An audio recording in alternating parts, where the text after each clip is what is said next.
నేను అమిత్ షా గారిని అన్నారని చెప్పి నేను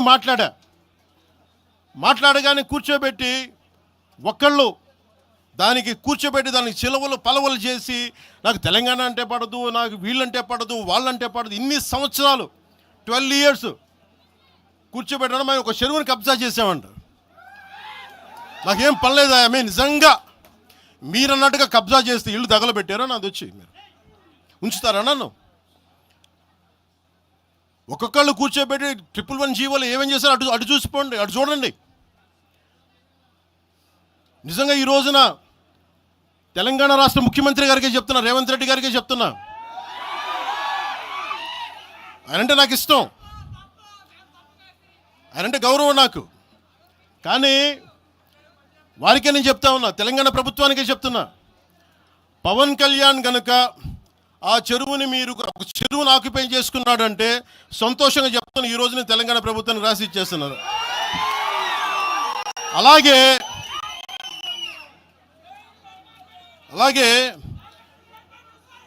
లెఫ్ట్ మేము వామపక్షవాదులు అని చెప్పి ఒక ఎనలిస్ట్ మాట్లాడతా, అంటే ఇది ఎలా ఉంటుందంటే ప్రపంచ కార్మికులారా ఏకం కండి అని చెప్పే వామపక్ష భావజాలం ఈ రోజున ప్రాంతీయతకు వచ్చింది. ఆ వామపక్ష భావజాలం చెప్పే వ్యక్తి అనలిస్ట్ ప్రకారం ప్రపంచ కార్మికులారా ఏకం కండి అని చెప్పే వామపక్ష భావజాలం ఈరోజు ఎక్కడికి వచ్చింది?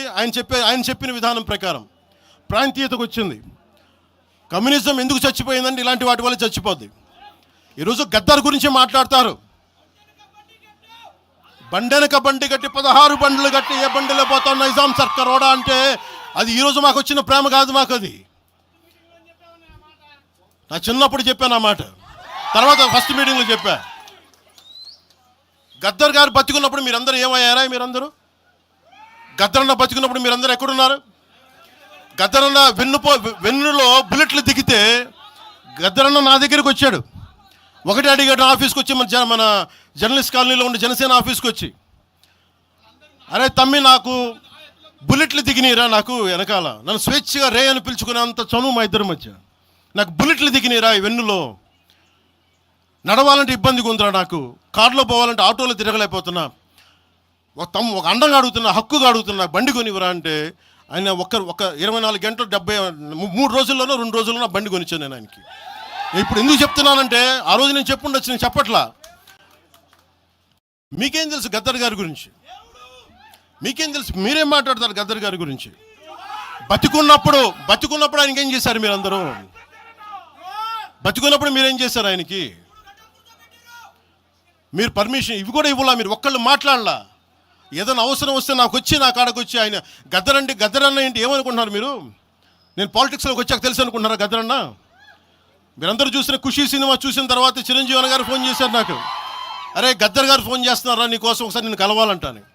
ఆయన ఒకటే మాట అన్నారు చూసి, అరే మా పోరలు చూపించిండ్రా బాబు నీ సినిమా పాట, దాంట్లో నువ్వు భారతదేశాన్ని తాకట్లో పెట్టే విజువల్ పెట్టావంట, నువ్వు మాకు అర్థమవుతుందా, మా భావాలు అర్థం చేసుకున్నవాడు అని చెప్పి.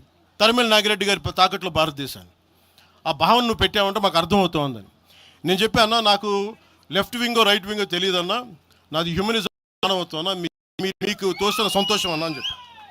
ఆ రోజు నుంచి ఆయన చనిపోయేదాకా, ఆయన అంతిమ ఘడియల వరకు ఆయన హాస్పిటల్లో ఉంటే వెళ్ళి కూర్చొని, అన్నా మీకు ఏం కావాలో చెప్పండి అంటే, ఏం వద్దురా తమ్మి, తెలంగాణ యువతకి కానీ ఆంధ్ర యువతకి కానీ భారతదేశంలో యువతకి భవిష్యత్తు వాళ్ళదని చెప్పు.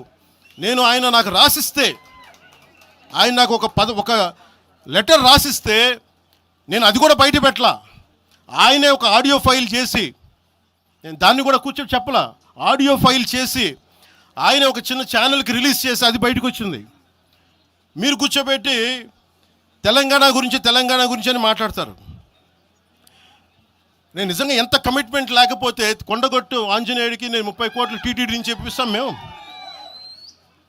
₹1 కోటి ఎందుకు మా కూర్చోబెట్టి తెలంగాణ ప్రభుత్వానికి ఇస్తాం? ఆపదలో ఉన్నప్పుడు, విపత్తుల్లో ఉన్నప్పుడు మీరు ఈరోజు మాట్లాడుతూ ఉన్నారు, బెదిరిస్తున్నారు. ఒకటే చెప్తా ఉన్నా, ఇక్కడున్న నాయకులందరూ కూడా, మరి శంకర్ గౌడ్ గారి దగ్గర నుంచి ఇక్కడున్న నాయకులు పేరున సంపత్ నాయక్ కానీ, సాగర్ గారు కానీ, వీళ్ళందరూ కూడా మీరు బెదిరిస్తూ ఉంటే మేము భయపడి సారు మీ కాల్ముక్తా సారు మీ బాంచన్ సారు అన్నంత భయాలు ఉన్నాం. మేము వాళ్ళమే కాదు. మీకు మేము ఒకటే చెప్తా ఉన్నా, రాజశేఖర రెడ్డి గారు వైఎస్ రాజశేఖర రెడ్డి గారు బతికున్నప్పుడు ఆ రోజు మీ గొంతులు ఏమైనాయి? ఆ రోజున మీ అందరి గొంతు తెరిచారా మీరు? ఆ రోజున తెలంగాణ గురించి వీళ్ళు మాట్లాడుతూ ఉంటే ఒకటే చెప్తా ఉన్నా, యువరాజ్యం పెట్టిన తర్వాత మొట్టమొదటిసారి నా మీద కేసు పెట్టి పోలీస్ స్టేషన్లో కూర్చోబెట్టింది తెలంగాణ భీమరావు బాడా కోసం. దానికోసం తెలంగాణ మీద మొదటి కేసు నాకు తెలంగాణలోనే పడింది. కూర్చోబెట్టి మీరు అందరూ కూర్చోబెట్టి ఆ రోజు ఒక్కళ్ళు ఏమయ్యారు? ఈరోజు మీరు బెదిరిస్తూ ఉన్నారు, బయటకు వస్తే దాడులు చేస్తారు. మాకు దాడులు కొత్త అనుకున్నారా? మాకు మీరు మహబూబ్ నగర్లో మన కాంగ్రెస్ నాయకులు కూలిస్తే స్టేజే కూల్చేశారు. మీరు మా కార్లు అడ్డం పెట్టి మా మీద దాడులు చేయడం, ఇవన్నీ తట్టుకొని ఇచ్చాం మేము. ఖమ్మంలో మీరు రాళ్ళు దాడులు చేశారు ఆ టైంలో, అప్పుడున్న కాంగ్రెస్ ప్రభుత్వం. ఈరోజు మాకు కొత్త అనుకుంటున్నారా? ఇవన్నీ మీరు చేసే ఈ తాటాకు చప్పుళ్ళకి బెదిరేది కాదు జనసేన, గుర్తుపెట్టుకోండి.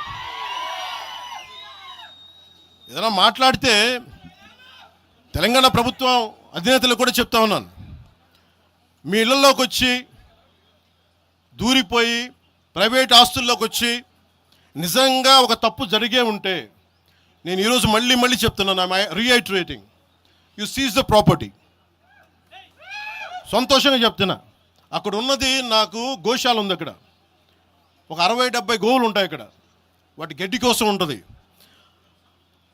మీరు తెలంగాణ ప్రభుత్వానికి చెప్తున్నాను, ప్రైవేట్ స్థలాల్లోకి వస్తే it is a criminal trespass, criminal defamation, mischief with mala fide intention, propagating misinformation for causing unrest and regional differences. ఇన్ని కేసులు అట్రాక్ట్ అవుతాయి. ఇవన్నీ మీరు ఒక్కసారి కూర్చొని మీరు మమ్మల్ని భయపెట్టాలని చూస్తే వాటికి భయపడే వాళ్ళం కాదు.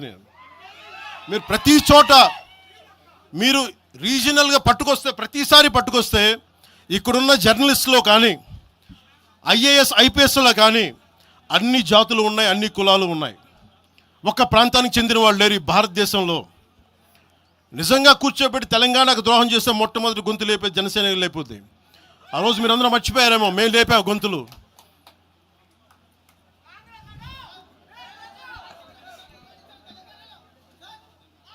కాంగ్రెస్ హటావ్ దేశ్ బచావ్ అని అంటానికి ఈరోజు ఇందాక మీరు చెప్పినానికి చెప్తున్నా. కాంగ్రెస్ నాయకులు మాట్లాడుతున్నారు కొంతమంది, అందరం చెప్పట్లా. కొంతమంది నాయకులు కూర్చొని మాట్లాడుతూ ఉన్నారు, నువ్వు ఎలా తిరుగుతావు రోడ్ల మీద చూస్తాం, నాలుకలు కోస్తాం, నాలుకలు చీరుస్తామంటే రండా బాబు మీకు నాలుకలు తీసి చూపిస్తాం మీకు కోసుకొని. అలాగే మీరు ఒకప్పుడు ఇలా మాట్లాడిన నాయకులందరూ రాజశేఖర రెడ్డి గారు తెలంగాణకి విభజనకి నేను వ్యతిరేకం నేను అన్న చెప్పిన వ్యక్తికి పక్కన ఉన్న కొమ్ము కాసిన వాళ్ళు వీళ్ళందరూ